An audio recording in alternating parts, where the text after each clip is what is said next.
Good afternoon, I'm Matt Walker. Here's your latest sporting news. In football, Southampton remain in talks with Spartak Moscow over a deal for winger Quincy Promes. The Russian club have denied a £25 million bid for Promes, who has scored 58 goals in 115 games for Spartak, as well as 4 goals from 23 appearances for the Netherlands. Saints, who have scored just 24 league goals this season, desperately need some firepower if they're to stay in the Premier League. There are talks of a new manager being appointed at Southampton. Our reporter, Ryan Luce, gave us an update on Pellegrino's future. With Southampton in the relegation zone and other top-flight teams changing their manager, could Pellegrino be next? The match against Brighton tomorrow is huge for both sides, and if Southampton lose this, the Argentine will be under huge pressure, with Marco Silva being tipped to take over at St Mary's and keep the club in the top flight of English football. Pellegrino took over from Claude Puel, who was dismissed in the summer after finishing 9th and reaching a cup final. But with Southampton 18th in the table this term, were they quick to sack Puel? In transfer news, our reporter Leah McDonald gives us an update on the biggest stories in this month's transfer window. Arsenal are set to sign Borussia Dortmund's Pierre-Emerick Aubameyang for £60 million. The Gabon striker has recently arrived at Arsenal's training ground, set to have his medical with the club and sign the contract. Elsewhere, Manchester City have signed Athletic Bilbao defender Aymeric Laporte for a club record fee of £57 million. Stoke City have agreed a £15 million fee to sign Badu Ndiaye from Turkish club Galatasaray. Tottenham Hotspur have agreed a £25 million fee for Paris Saint-Germain winger Lucas Moura.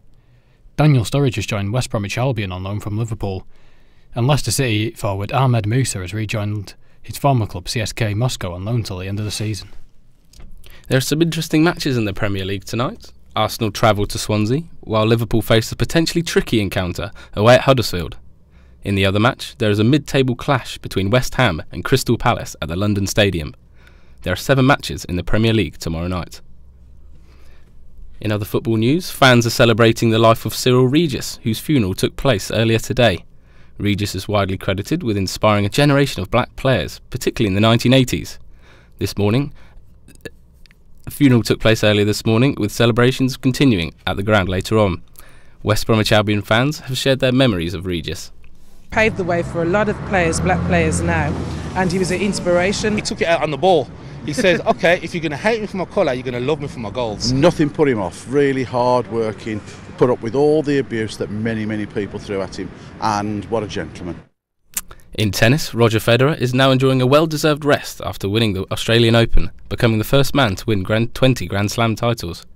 The men's world number 2 has revealed how he continues to be so successful. I need to be very careful in my planning and really decide beforehand what are my goals, what are my priorities, and I think that's what's going to dictate how successful I will be. Federer's winning ways have led many to believe that he is the greatest sportsman ever. The people of Southampton have had their say regarding this claim. Yeah, he's probably up there. I mean, not many people have won 20 Grand Slams, so he's got to be right up there with the best. Well, I suppose he's got some sort of chance, hasn't he, really, winning 20 titles? Oh, definitely. By far and away, he's blown anyone out of the tennis waters. What more can you say about him? The man's a legend in his own right. So he's got to be right up there with the best. As much as tennis is a fantastic sport and the players are really fit, I think you've got to go back to some of the athletes like a Daley Thompson of this world. Leo Messi, he can't really 5 Ballon d'Ors, loads of trophies. Usain Bolt, he's another one. Little Mo Farah, he's another one. And I expect Joshua will be there one day, so yeah. I think Michael van Gerwen's got a good chance. Ronnie O'Sullivan's already up there in the snooker. Usain Bolt's probably the best athlete in the world I've ever seen. Moving on to boxing, our reporter Sean Wilson has the latest news involving Amir Khan. Amir Khan's long-awaited return to professional boxing against Phil Lo Greco has already become more heated due to today's press conference. The former welterweight champion's last fight was on the 7th of May in 2016 against Canelo Alvarez, in which he was knocked out in the 6th round.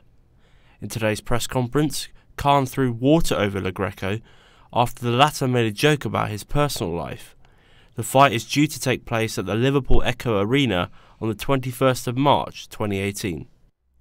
In rugby, the Six Nations starts on Saturday, with England looking to win their 3rd successive title, something that hasn't been achieved before. The competing nations head into the tour with a total of 57 injuries, the highest ever recorded in the tournament.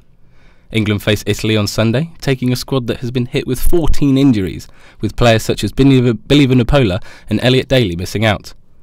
23-year-old England forward Maro Itoje is unsure on whether he'll be fit to feature in the opening match against Italy.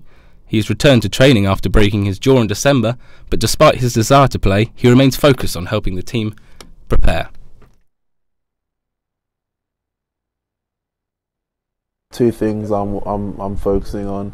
The first thing is getting my body right to be able to participate. The second thing is I'm helping the team best prepare to play Italy.